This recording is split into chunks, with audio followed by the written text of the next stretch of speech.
The United States loves to call itself the leader of the free world. But what if the leader is slowly losing the crowd? What if the superpower that once shaped every global decision is now standing more alone than it wants to admit? In 2025, a massive international study surveyed people across 60 major economies from Asia to Europe to Africa to Latin America and asked a simple question: which country has the best global reputation? You'd expect the world's strongest nation to dominate the list. But that didn't happen. Instead, the results revealed a shocking truth. America's global image is slipping fast, and the world's shifting perceptions aren't random. They follow a clear geopolitical pattern. Today, we're breaking down why the United States is becoming more isolated, how China is reshaping global influence, and what this means for the coming decades. This isn't about opinions. This is about data, perception, influence, and power in a world that's rapidly changing. Let's dive deep. The United States loves to project an image of unrivaled global dominance: military, economic, cultural, and technological. But behind the confident speeches and patriotic slogans lies an uncomfortable truth that America rarely admits. The world isn't rallying behind the United States the way it used to.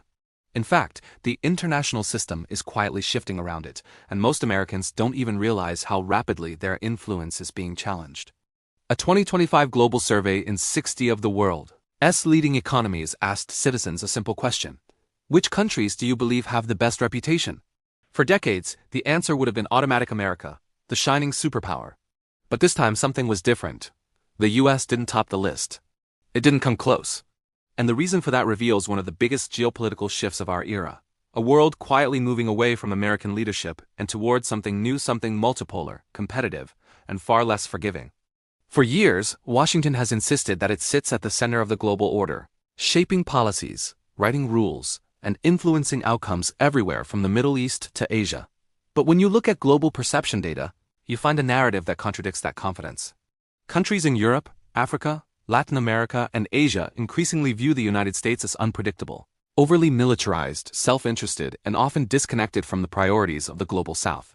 And at the same time, many of those same countries now see China as a rising force, a nation whose economic influence is impossible to ignore, whose investment is everywhere, and whose diplomatic footprint expands year after year. The world isn't choosing one side. It's simply diversifying. And in a diversified world, America is no longer the automatic favorite. The survey's results stunned analysts because they made something explicit that had been happening quietly for years. The United States is losing soft power. While American culture still dominates entertainment, its political reputation has eroded. From endless wars to internal polarization, from economic inequality to global sanctions, America's image as a stable, reliable leader has taken repeated hits. And unlike the post-Cold War era when America stood virtually unchallenged, today, there is a competitor powerful enough to reshape these perceptions: China. China's rise isn't built on Hollywood or fast food chains.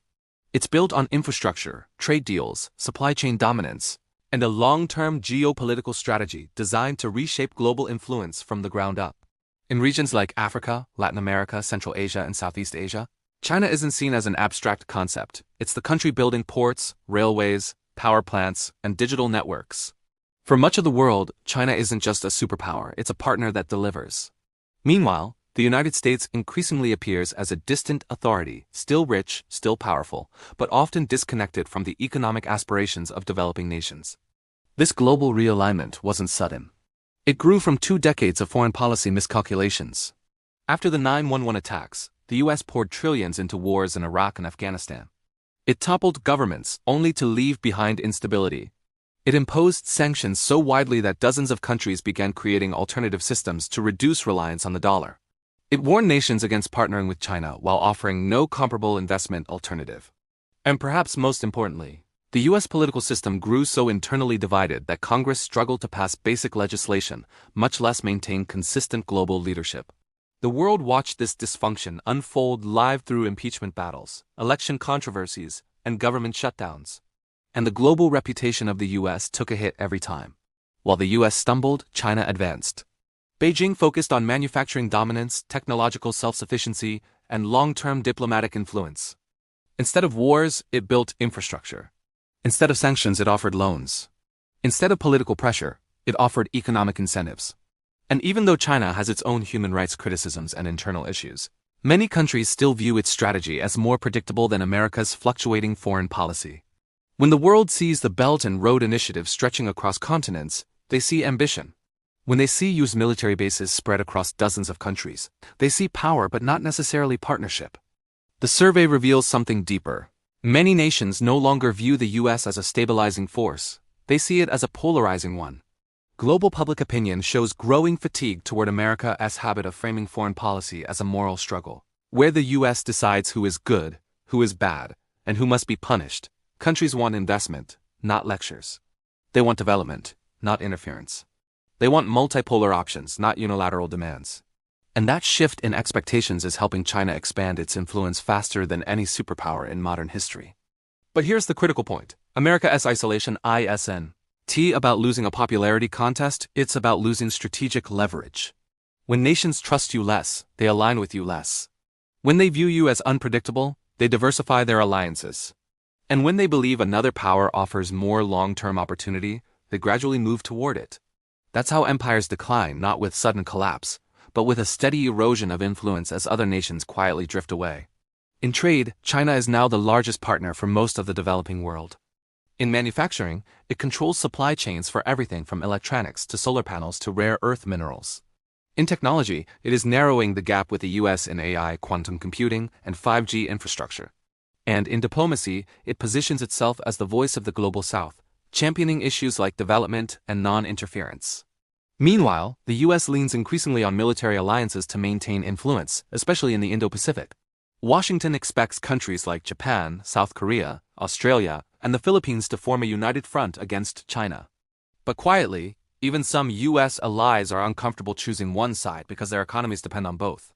The survey's results aren't anti-American, they are a reflection of a changing world where power is no longer concentrated in one place. Nations see the US as a major power, but not the unquestioned leader. They see China as a rising giant, but not an automatic replacement. The truth is that global power is fragmenting. And in this new environment, reputation matters as much as military strength. Trust matters as much as GDP, and perception matters as much as policy. The US still holds enormous advantages: its innovation ecosystem, its universities, its currency dominance, its military, and its global network of alliances. But influence today isn't maintained by force. It's maintained by cooperation, consistency, and credibility. And when credibility weakens, influence weakens with it. The global survey shows that America's image problem isn't temporary, it's structural. It reflects years of fatigue, frustration, and disappointment from countries that once saw the US as a beacon of stability and leadership. But now they see political chaos, economic inequality, and foreign policy contradictions. And when a superpower appears chaotic, the world starts looking for alternatives. At the same time, China's appeal doesn't come from ideology or culture, it comes from results. Countries don't choose Beijing because they admire its political system. They choose it because they need infrastructure, loans, markets, and investment, and China provides them. For many nations, China represents opportunity, while the US represents conditions. China offers funding with fewer political strings attached, while the US often ties investment to governance, transparency, or human rights requirements. And while those values matter, many developing nations prioritize immediate development over long-term political ideals. This is why the survey matters. It reveals how the world interprets power. The United States is no longer seen as the unquestioned global leader. It's seen as one powerful player among several. China is no longer a regional force, it's a central pillar of the global economy. Europe no longer follows America blindly, it pursues its own strategic autonomy. The global South no longer accepts Western dominance, it seeks leverage, agency, and options. The rise of multipolarity isn't a prediction, it's a reality already in motion. The world isn't rejecting the United States. It's simply refusing to depend on it. And in a world where global trust is distributed instead of concentrated, the US can no longer rely on reputation, it must earn influence constantly, through stability, partnership, and reliability. The next decade won't be determined by who shouts the loudest or who has the strongest army. It will be determined by who nations believe will help them grow, survive, and prosper. And right now, the world's perception is shifting. Not toward blind loyalty, but toward strategic balance. Not toward a new hegemon, but toward a complex, competitive landscape where the United States must adapt, because the era of automatic American dominance is over. The world is no longer choosing sides. It's choosing opportunities. And in that choice lies the true measure of modern power. While the US focuses on alliances, democracies, and military strategy, China focuses on economics and infrastructure. And this is why the US is facing global perception challenges. It is no longer the only center of power. China's accelerating AI dominance has left the US scrambling, exposing how fragile America's tech leadership has become. In the end, OpenAI's plea for government rescue shows that when the AI bubble bursts, even Silicon Valley's giants may not survive without state support.